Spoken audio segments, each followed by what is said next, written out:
What an honor to be here with you. Thank you so much for being a part of this conference. I'm excited about our panel discussion that we now have. No doubt this is something that is of great importance to every one of us, and that is elections. And we are going to be approaching it in this panel from various directions, various angles, from election integrity to what does this upcoming election look like in terms of the landscape, winning, losing, races, and how do we engage effectively? So we're going to be looking at multiple fronts. I do want to let you know this was a major issue of mine when I was in Congress, and there is a book out there that's just a couple of months old now, Sacred Trust, Election Integrity, and the Will of the People. This deals with my experiences on this issue, and I encourage you to pick up a copy of that. Let me introduce our panel today, and I'm really excited for the experts that we have here, and you are likewise going to be blessed by them being here. First is Mike Berry. Many of you know Mike. He serves as the Executive Director of the Center for Litigation at American First Policy Institute, and there he represents us in fighting for so many opportunities to defend our rights, and he has been on the front line for a long, long time. Before joining AFPI, he was Vice President of External Affairs at First Liberty. He also has served as attorney with the U.S. Marine Corps, and in fact, he continues to serve our country and us as a member of the U.S. Marine Corps Reserve. So let's give a hand to Mike Berry.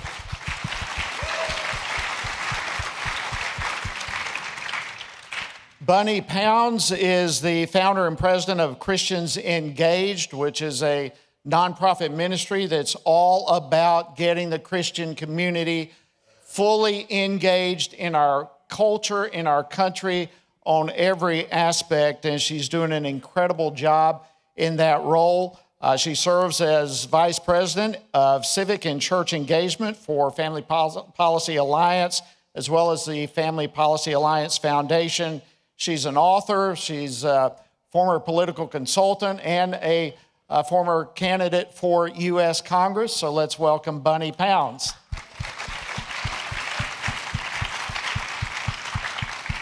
And then we have Matt Carpenter. I'm thrilled to work directly with Matt on a weekly and almost daily basis. Matt serves as the director of FRC Action. And in that capacity, he wears a lot of different hats, but he is like a right-hand man when it comes to keeping a pulse as to what is happening in the election pulse, if you will, across the country, from individual races, as well as resources that are available, mobilizing voters, as well as keeping us up to speed on the candidates and races that we need to fully engage on. So Matt is a right-hand man at FRC Action and FRC as a whole. So if you would, welcome Matt to the panel as well. All right. I want to thank each of you for being a part of this. As I mentioned, we've got a lot of different angles that I want to approach the issue of election integrity, and election involvement. So Mike, let me begin with you. I think probably one of the top questions that comes my way, and I want to get to this a little bit later with you specifically on the issue of election integrity, but right now, you are very much involved in some litigation in some different states, from Texas, Georgia, Arizona, different states right now. Give us the overall landscape, what you're involved with right now, what it's looking like. Well, thanks for allowing me to be here. It's great to be back at what I used to know as VVS and now PVSS. So it's a real privilege to be here. But to answer your question, Jody, AFPI has really put a lot of our energy and resources into the fight for election integrity. We think it's extremely important, not just that our elections have integrity, but the American people have confidence, right? That when the results are announced, when they call a race, that people believe, okay, I believe that that's a legitimate result. And that requires, one way to look at it is, I'll use the analogy from sports, from football. I think what you see happening a lot is the left will point to the scoreboard and say, well, we got more points than you did, so we won the game. And anybody who says that, questions that is a denier. The problem is the rules, they've set up the rules so that they always get the ball on the 50-yard line and we always get the ball on the 10-yard line. So our election litigation efforts have really been trying to level that playing field. We want to make it easy to vote, but hard to cheat, right? And so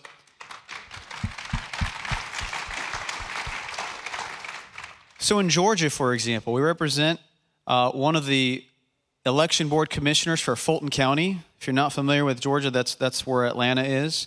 And she became an elected election board member. When she swore her oath, she noticed the oath says that as an election board member, she will ensure that the electoral process is free from fraud or abuse. And she said, well, that's what I'm here to do, right? That's my sworn duty. But in order to do that, I need to see the data, like the precinct level data, to ensure that the process is free from fraud or abuse. And lo and behold, Fulton County said, well, no. Your job is not to, and she said, well, I can't certify the results until I actually have seen the results. And they said, well, we'll tell you what the results are. Your job is just to certify. They use a fancy legal terms. They said, your job is ministerial in nature. That's just a fancy legal word for rubber stamp, okay? We will tell you what the results are. You rubber stamp. And that's your job. She said, well, I can't do that. I swore an oath. And so, long story short, is we end up having to sue Fulton County over this question of, does an election board member actually, are they entitled to a meaningful opportunity to review the results? And if there are discrepancies, then they have a meaningful opportunity to resolve those. And once again, it goes back to the point I made at the beginning. It ensures that people, when they see the results, they have confidence. And people asked us, I remember a reporter, I won't name the outlet, but it's one of the ones that we probably are not big fans of here. The reporter tried to challenge me on this and said, well, isn't this really just an excuse to refuse to certify? And I said, well, what do you mean? And they said, what kinds of discrepancies are we talking about? I said, I'll give you a real life example. Fulton County has hundreds of precincts in Fulton. It's big urban area. And I said, so let's just say, for example, it's 100 precincts, hypothetically. They gave her one business day, 8 hours, to review all of the data from the precinct. That's not a meaningful opportunity to review, first of all. Second, in the 8 hours, she was only able to get through approximately 10% of the precincts because there's just so much to get through. But of that 10%, a full 30% had problems. The reporter, what kind of problems are we talking about? And I said, okay, I'm glad you asked. For example, in some of the precincts, the number of ballots that were returned was greater than the number of ballots that went out. The reporter, kind of gave me the look that my dog gives me, when I make a weird noise. And she was like, and I said, yeah, do the math, right? If I send out 100 ballots, I better not get 150 back. And so I said, so all this is just saying that's a discrepancy. Maybe it's just a clerical error that we can fix it, but let's fix it, right? Why shouldn't we have the opportunity to fix it? And then we can say with confidence, yes, I certify the results. So that's Fulton County. I won't go into all the details. I'll just mention real fast Arizona for the sake of time. Arizona, very, very important state as well, just like Georgia. In Arizona, every odd year, state law requires the Secretary of State to review and, if necessary, revise what's called the Election Procedure Manual. That's basically the state manual for how you do elections in Arizona. Well, this previous iteration, this Secretary of State, who's a Democrat, did a complete overhaul of the Election Procedure Manual and included a provision that makes it now, for the first time, a crime. It makes it a crime in Arizona for anybody to engage in any behavior that somebody would consider to be intimidating or harassing or insulting behavior. But here's the thing, if there's any lawyers out there, you'll understand where I'm going with this. The way that the law was written, it said, with the intent or the effect. It's that second clause, or the effect. That's legalese for, it doesn't matter what the speaker intended. All it takes is somebody to say, I'm triggered by that. And we provided examples to the court when we challenged this in both state and federal court, and we won, by the way, in both cases. They said, If somebody wears a red baseball hat, what color is the Arizona Cardinals? They're red, right? If I wear an Arizona Cardinals baseball cap into a polling place and somebody says, that's a red hat, right? That's offensive. That's a crime in Arizona. If I wear a shirt that says it should be easy to vote but hard to cheat, right? That's a slogan that we use at AFPI. And somebody says, I think there's some hidden meaning there. That's a crime. Because all it requires is the person perceiving the message to think that they're offended by that. And then the best one, I said, what if you have an upside-down American flag on your hat? Or, for that matter, what if the right-side-up American flag? And somebody says, oh, I know what message you're trying to send. That's offensive. That makes it a crime in Arizona. We challenged it in state and federal court, and in both courts we got it not struck down completely. What's called an injunction. So basically the judge says it's not enforceable, and we've been able to preserve those wins so that now in Arizona, come November 5th, people will be able to go to the polling place and fully exercise their First Amendment right as guaranteed by the Constitution. That's awesome. Y'all, this is why these legal battles are so critical. At the end of the day, elections are not about who wins or loses. They are about the voice of the people being accurately heard and accurately counted. And when you have shenanigans going on, that certainly interferes. Bunny, let me come with you. You are among the great leaders right now engaging the Christian community to step up to the plate and engage our culture to be involved in the election process. We've got a lot of questions as to how effective that's going to be. Apathy is a big issue right now. Why is this issue of believers being salt and light such a critical issue biblically and for everyone in this room? Well, thank you, Congressman. It's great to be with you and appreciate being here. We have to wake up the church, folks. We all have a responsibility to bring revival to this nation, and revival starts with us, really. But, it really comes down to two things. I think we have a stewardship issue and we have a love issue. When we talk about Christians actively participating, number one, we're not realizing that we are stewards, right, of this earth. We're stewards of this great republic. And how many of us are thankful we do not live in North Korea, Venezuela, and Cuba right now? Thank God for the founders that gave us the responsibility to elect our representatives. But so often I was reading again Matthew 25 about the talents and the man who had one talent, he hid it. And he said, Lord, I thought you were a hardened person. I thought you did this or that. It's like we have this weird concept of the sovereignty of God. My friend Rafael Cruz says, God is in control is the biggest cop-out in the American church. Because the reality is, folks, is that he limits his sovereignty to this. We are the hands and feet of Jesus. We are the salt and light. We are the leaders that he's called. How will they hear unless there's a preacher? How will they be sent unless we send them, right? That's the reality. But our brothers and sisters in some of our churches are sitting with their hands behind their back going, I'm not going to participate because God's in control. You have to be the voice to break them out of that complacency. And I'll say this also, Matthew 22, Jesus says, the first great commandment, you love the Lord your God with all your heart, soul, mind, and strength. Love your neighbor as yourself, right? That's what we all grew up in Sunday school learning. But frankly, it starts with us. How much are we really loving God? And how much are we really loving our neighbor? I think one of the greatest ways we can love our neighbor is electing righteous leaders that are going to help our families and our communities, right? Good policy affects and brings good families. Bad policies hurts people. We saw that, in 2020. So we're calling the church to make a commitment to discipleship, Jody. Really.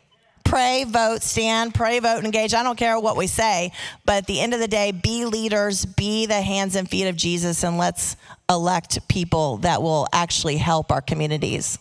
That's awesome. Thank you. Okay, Matt, let's see. There's obviously the big gorilla in the room is the presidential race that's coming down the pipe. A lot of attention there, but that is by no means the only race. It is what's going to happen in the House, what's going to happen in the Senate, affects what's going to happen in our country. So give us kind of the rundown how this race is looking, maybe perhaps a little bit from the presidential election, but more importantly, beyond that, what's the critical nature of this upcoming election? Yeah, Jody, we are about 30 days away from Election Day. I think all eyes are on elections. If you live in a state like Pennsylvania, you're probably tired of the ads. We get it. At the presidential level, the candidate who wins that state, for example, has a 96% chance of winning the Electoral College. So you just imagine the amount of resources being poured into that state right now. But Jody, as you pointed out, they got a Senate race in Pennsylvania too worth paying attention to. And oh, by the way, they have 2 or 3 House races in that state that are also worth paying attention to. So there are 34, I guess we'll start with the Senate. There are 34 Senate seats up this election cycle. Probably about 5 or 6 of them are going to be very competitive. I guess in order of competitiveness, we can start with Montana. This is a state where Democrat incumbent John Tester is running for re-election. He's currently down in the polls by about 6 or 7 points to a Republican businessman named Tim Sheehy. So we expect that one will go in the Republican direction. Donald Trump is likely to carry the state by 15 or 20 points, and we expect he'll have coattails there. Next, you look at a place like Ohio, where Democrat incumbent Sherrod Brown is running. He's branded himself as kind of a left-wing populist type, and that brand seems to have worked for him. He's running a competitive race. This is another state where you expect President Trump to do quite well. However, we are seeing polls where Bernie Moreno, is the Republican challenger there, is actually doing quite well in the state. And so you've also got one more maybe race in the Senate that would be considered a toss-up. That'd be Michigan, where you actually have an open race. There's no incumbent there. Democrat incumbent Debbie Stabenow opted to retire from office. And so we've got Alyssa Slotkin. I think the people of Michigan were quite proud of that development.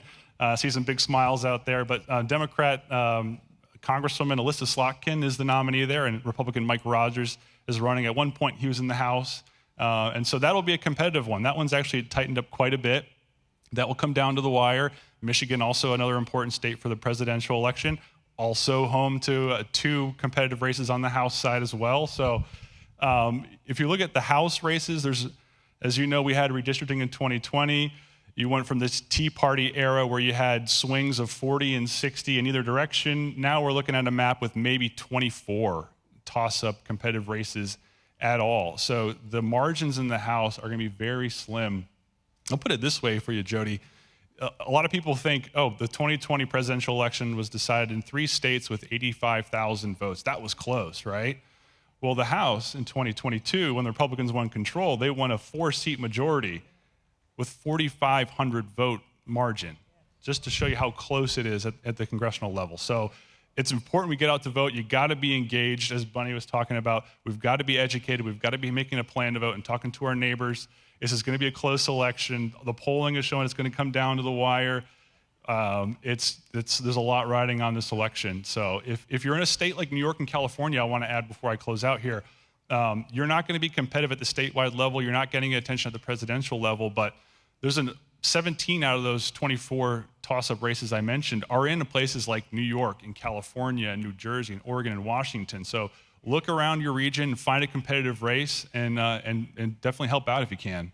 Absolutely, and I will just add to that FRC Action, we are heavily involved in these type races that Matt just mentioned. There's tons of effort taking place in the swing states, but we're looking at congressional races and Senate races all across the country that we need to win. I mean, can you imagine a Kamala Harris administration and a Democratic House and Senate? It's imperative that we do everything that we can to win the House and Senate, and that is the focus that we have with Action right now. Mike, let me come back to you. I mentioned earlier this whole issue of election integrity as a whole. People are concerned, and you brought it up, that people want to make sure their votes count. It's where are we on that spectrum? Say from 1 to 10, coming into this election, are we more secure that we're going to have fair elections, or is this still a huge question mark across the country? And I know it varies from state to state, but just across the board, where do we stand from your perspective going into this? Well, I think before we get to 24, it's important to look at a little bit back at 2020. I recall in 2020, I was doing religious liberty litigation, but obviously very concerned about what happens in our elections, because that affects a lot of other issues. I mean, if you're passionate about religious liberty, about life, about, you name it, right, then elections matter. And so I just remember in 2020 looking across the landscape and wondering, where are all the lawyers, right? Why aren't we doing anything to fight back? And that's honestly what led me sort of into the role that I'm in now, in part. And then, so to get to your question, you look back at 2020 and there was a lot of, we don't need to do the autopsy of 2020, but I think most people would agree that we weren't where we needed to be. And I'll say that now, looking ahead at 2024, I don't think we are where we want to be in terms of what the aspirational goal is, but I will tell you this. So Napoleon famously said, a leader is a purveyor of hope. So hopefully you will walk away with this with some hope and encouragement. We are light years ahead of where we were 4 years ago and 8 years ago. Light years. I'll use another example from military history, right? Marine, I've always got to have my military history stories. When after the attack on Pearl Harbor, right? What did they say? I'm afraid all we have done is to awaken a sleeping giant. I believe that 2020 may have been what awoke the sleeping giant on the right in terms of people like me who before didn't really dabble in election litigation, woke up and realized I've got to get into the fight. And so at last count, I would say if you look across the conservative or the right-leaning organizations who are in the election integrity litigation space, I believe there are approximately 150 lawsuits, right? 150 lawsuits. We were nowhere near that, right? Not even close to 150 last cycle. So again, we're not where we want to be, but we are catching up very quickly. But make no mistake, the opponent is a very organized, well-funded machine, and so we cannot afford to take we've got to be, as my kids say, all gas, no brake, and it can't stop in 2024. It's got to roll into. Bunny and I were talking about this before, right? It's conservatives. For liberals, and I'll wrap up quickly on this. I know we got to move, but for those who are progressive and liberals, the desire to hold power through elections, that is their religion, right? And so they treat it the way that conservatives treat actual religion, right? They do it every weekend. They pass the plate, proverbially speaking. They show up, whereas going to church is for them only on Christmas and Easter. And for us, our faith is something that we do on a regular basis, whereas elections is only something we do every so often. We've got to put on their mindset of realizing we're never out of cycle. And I know, from a former congressman, I'm sure that's probably music to your ears. Never out of cycle. We've got to, it's just you roll from the one to the next. It's got to be rolling thunder, right? Roll right out of 2024. Let's gear up for 25. There are statewide ballot elections that happen in 25, midterms in 26. Oh, look, we're already gearing up for the next presidential cycle. That's how we keep pace with the left. All right, well, that's great news. That is fantastic news. And so that gives every one of us energy to talk to people who are wondering whether or not their vote is going to count. Get out there and do it. But within that context, Bunny, let me ask you this. I'm sure you've seen the polls that Barna and others have come out with that at this point, some 40 million evangelicals are pretty much apathetic for whatever reason going into this election cycle. So what do you say to those that have objections, that are fearful, who feel as though their votes may not count? Say someone mentions that to you right now. What's the message you have for them? Well, I really don't believe that people are not voting because they don't think they should be voting. I think it's almost like the atheist that says he doesn't believe in God.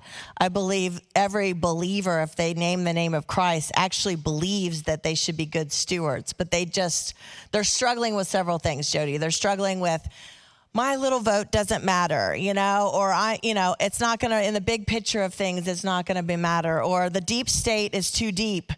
I can't make a difference, right? So there's all these different lies that the enemy comes in and brings. If we're in red counties, oh, well, there's all these other people in my community that are going to be voting. My vote doesn't need to be counted because it's going to be overwhelmingly in one direction.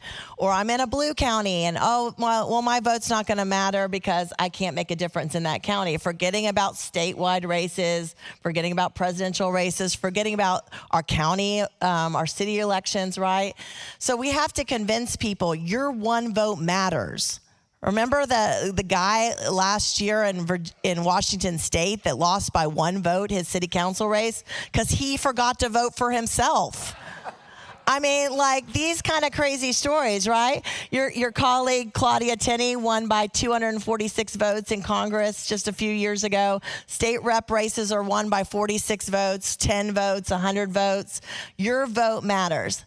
The second point is a lot of people don't think they have enough education. They don't have enough discernment. I don't know enough about these people, right? So with Christians Engaged, what we've done is we've built a get out the vote system for Christians in all 50 states. We track every election. We send a 5-step guide to print off their ballot, research their ballot when early voting begins, when early voting ends, 3 days before the election on election day. For every election, every runoff, every special election, et cetera, in the country. This is important because Christians can do 5 simple things. Pray over their ballot, print it off, research their ballot with our friends at iVoter Guide, Transparency USA, our family policy councils around the country. But if we give them just a little bit of information and we empower them and say, this should be part of your discipleship, what we see is Christians start responding. 2 years ago in 2022, we had 79,000 Christians in Texas that took our pledge to pray, vote, and engage. 91.7% of them voted in that midterm election. So if you get them to admit, I need to do something, and you give them the tools to do it, they will do it. And now we're up to over 500,000 Christians, Jody, and we're scaling to 1 million before the presidential election. That's building awesome. a standing army that will never go away. That is awesome. And while you were talking, Bunny, it reminded me, I had, in hosting Washington Watch a couple of weeks ago, I had Jeff Myers of Summit Ministries on with me, and I posed him a similar question because someone had just, like that day, had asked me, I don't know if I want to vote because it's a lesser of two evils. And so I posed this to Jeff. I said, Jeff, what do you say to the person who says we're having to deal with the lesser of two evils? I thought his answer was brilliant. He said, Jody, that's the wrong question. He said, there is always a choice between two evils because nobody's perfect. He said, but listen to this. He said, the question that ought to be asked is not who is the lesser of two evils, but which of these candidates will lessen evil. Oh, wow. That's a good thing. And so you can take that. What's their views on life? What's their views on crime? What's their views with the military, with the border? I mean, you can go across the board. Policies matter, and that lessens evil. And I'll say Jesus is not on the ballot, Jody. Not on the ballot. So we have to pick between imperfect candidates. And I'll tell you, Gen Z guys wants to go on mission. Give them the simple tests, give them the simple practical instruction, and they will rise up to the challenge. And we're seeing that with our 1630 project to see young people pray, vote, engage, and get going. Fantastic. All right, Matt. Well, that's a perfect segue into this question I want to ask you, because one of the issues that people have when they want to vote is more information. And we brought that up. What kind of, where do the candidates stand? Where do the parties stand? I know you have done enormous work on providing and making available a ton of resources. Share with us a little bit about that and where people can get some of those resources. Yeah, so we're delighted to share the news that our presidential voter guide, our 2024 presidential voter guide, is up on FRCAction.org. If you go to voter resources, we've got a tile there. It says voter guides. You can click on that and access that there. Senate guides will be there soon. Our friends at iVoter Guide, you can get access to their materials there as well. If you're not familiar, it's a customized voter guide, so it'll show you what's on your ballot and where they stand on the issues. We actually just posted today, Jody, information about the 10 pro-abortion ballot measures that are going to be in places like Arizona and Florida and Missouri and South Dakota. So if you're in one of those states and that's going to be on your ballot, go to frcaction.org, go to our voter resources section, and get some of that information and figure out what's going to be on your ballot, and then share that with others in your small group, your neighbors. We're overcoming the fear of our votes being counted. We're overcoming the fear of what might, what our government's going to do, but we cannot allow a lack of information to get in the way. You got to make a plan to vote, and then you got to distribute materials, talk about the elections, ask your friends and your neighbors who are of like mind, how are you voting? Get that juice flowing among those people there. They're more likely to show up that way. So we've also got information on our website about Scorecard too. So if you don't know where your member of Congress is on the issues, you can go to our scorecard there and get an idea of how they've been voting, how they've been stewarding the responsibility that the Lord has given them in Congress. That's an important one as well. We've got materials on how to register voters too. I know a lot of folks have the heart to register voters. And so you can get access to those materials and make sure your neighbors and your coworkers and those in your small group, as we just mentioned, are registered to vote as well. You can text GUIDE to 67742 to get one sent to your phone, a voter guide there, and then you can forward that link on to others as well. So it's just about getting this information into the hands of as many people as possible at this stage. And can that info go to churches as well? Yes, absolutely. So our voter guides are 501c3 compliant. We've actually got a QR code in the exhibit hall there where you can scan it and fill out a form to get a quantity shipped to your church or to your ministry. So I would encourage you to go and ask an FRC staffer about that, and they'll point you in the right direction there. Excellent. Mike? Could I just follow up on something that Bunny said, in the question that you asked, Bunny? And to those who say that my vote doesn't matter, it doesn't count, I live in Dallas, Texas. I live in a very, very red county there. If we agree that voting is a civic duty, then that means voting is actually, we have an obligation to vote, right? It's an act of obedience. And without getting too spiritual on everybody, I'll just remind you, in Hebrews 11, in the famous hall of faith, right, that's recounted, if you go to the portion of Hebrews 11 that's talking about the story of Jericho and the battle of Jericho, who is the only person named in the Hebrews 11 hall of faith related to the battle of the fall of Jericho? It's not Joshua, it's not the spies, it's one person. Rahab. One simple, small act of obedience will have a generational impact. And that's what voting is. It's a small act of obedience because it's our civic duty to vote. Excellent. She ends up in the genealogy of Jesus, so that's awesome. That's right. All right, listen, I want to thank each of you for the incredible work that each of you do in different aspects, different angles on this issue of election, of ensuring that we have fair and honest elections, that believers are getting engaged, that resources are available, people know what they're doing when they go to the polls.